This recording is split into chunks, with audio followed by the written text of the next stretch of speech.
ताकत और जमीन की भूख में चीनी तानाशाह जिनपिंग हर दिन नए पैंतरे आजमा रहा है। अब जो खुलासा हुआ है वो पूरी दुनिया के लिए किसी बड़े खतरे से कम नहीं है, क्योंकि चीन अब अपने नाकारा सैनिकों पर ही सबसे बड़ा टेस्ट कर रहा है, जो उनको फिल्मी दुनिया की तरह ताकतवर बना देगा। बिल्कुल कैप्टन अमेरिका जैसा ताकतवर सैनिक। अमेरिकी खुफिया रिपोर्ट के मुताबिक पीएलए सैनिकों को सुपर सोल्जर बनाने के लिए चीन ने इंसानी परीक्षण शुरू कर दिया है। चीन को उम्मीद है कि इन परीक्षणों के जरिए जैविक रूप से ज्यादा ताकतवर सैनिकों को बनाया जा सकता है, जो जंग के मैदान में आम सैनिकों पर भारी पड़ेंगे।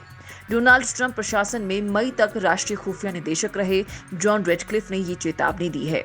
वॉल स्ट्रीट जर्नल की रिपोर्ट के मुताबिक द्वितीय विश्व युद्ध के बाद चीन पूरी दुनिया के लिए सबसे बड़ा खतरा बन चुका है। रेडक्लिफ के मुताबिक चीन का इरादा अमेरिका और बाकी दुनिया पर आर्थिक, सैन्य और तकनीक के लिहाज से दबदबा बनाने का है। चीन के कई बड़े एक्शन और उसकी कई बड़ी कंपनियां सिर्फ चीनी कम्युनिस्ट पार्टी के लिए काम कर रही हैं, और फिलहाल वो चीन के लिए न केवल जासूसी करती हैं बल्कि व्यापारिक डकैती को अंजाम दे रही हैं। रेडक्लिफ ने कहा कि चीन ने अमेरिका की कंपनियों की बौद्धिक संपदाएं चुराई हैं, उनके तकनीक की प्रतिकृतियां तैयार की और फिर वैश्विक बाजार में अमेरिकी कंपनियों की जगह ले ली। चीन बना रहा है सुपर सोल्जर।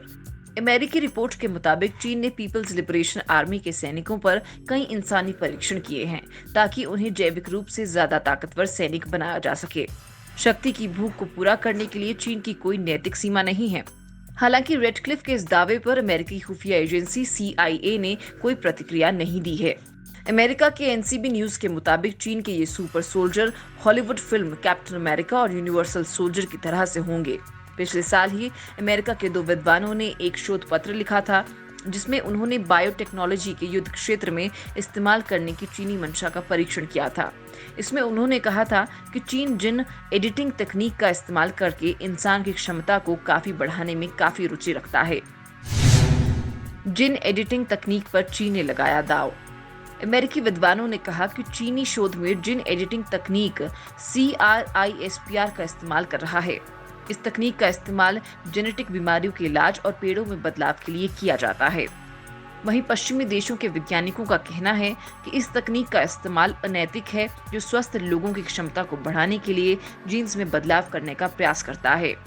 अमेरिकी विद्वान और चीनी रक्षा मामलों की विशेषज्ञ एल्सा कान्या ने लिखा, CRISPR तकनीक का इस्तेमाल करके भविष्य के युद्ध में सैनिकों की क्षमता को बढ़ाने की संभावना वर्तमान समय में केवल कल्पना बनी रहेगी, लेकिन ऐसे संकेत हैं कि चीनी सेना के शोधकर्ता इस संभावना को तलाशने में जुट गए हैं।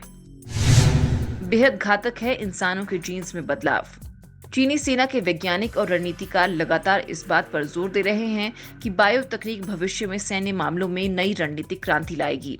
चीन के एक प्रमुख जनरल के वर्ष 2017 में दिए बयान के हवाले से कहा कि आधुनिक बायो तकनीक और उसका सूचना, नैनो तकनीक आदि से एकीकरण करने का हथियारों, उपकरणों, लड़ाई के क्षेत्र और तरीकों तथा सैन्य सिद्धांतों पर क्रांतिकारी प्रभाव आएगा। वहीं कुछ अन्य विशेषज्ञों का कहना है कि उन्हें युद्ध क्षेत्र में इसके इस्तेमाल से कहीं ज्यादा चिंता इंसान की जीन्स में बदलाव के दुष्प्रभाव को लेकर है। इसके विनाशकारी परिणाम हो सकते हैं। उधर चीनी विदेश मंत्रालय के प्रवक्ता हुआ चुनयंग ने रेडक्लिफ के इस आलेख को खारिज कर दिया है। चीनी प्रवक्ता ने कहा कि ये चीन की छवि और चीन अमेरिका संबंधों को नुकसान पहुंचाने की उम्मीद में गलत सूचना, राजनीतिक विषाणु और झूठ फैलाने के लिए एक और कदम है।